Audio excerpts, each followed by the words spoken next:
Сонот му го промени животот на 50-годишниот Љупчо Делчевски селеник во Италија. Светците на сонот предводени од Свети Илија, 20 години му бараат тој да го изгради манастирот во густата борова шума кај Киселица, на патот каде што тој како дете одел на училиште во суседното село. Видно вознемирен, тој раскажува дека не може да го покази ветувањето што го дал на сонот, па ова лето ја започна неговата изградба.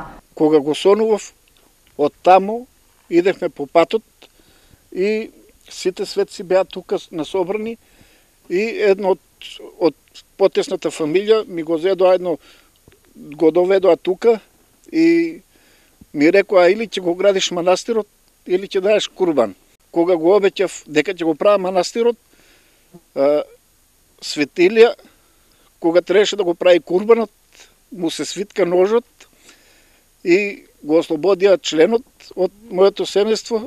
Тој сам го исцртал манастирот онака како што го нацртале светците на сонот, па потоа го дал цртежот на архитект носен манастирот. Светците му покажале дека на ова место ќе извира и света вода.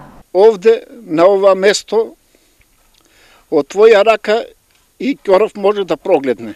Љупчо сам го гради манастирот и досега инвестирал 4000 евра. На неговата иницијатива во изградбата се вклучиле негови роднини и пријатели.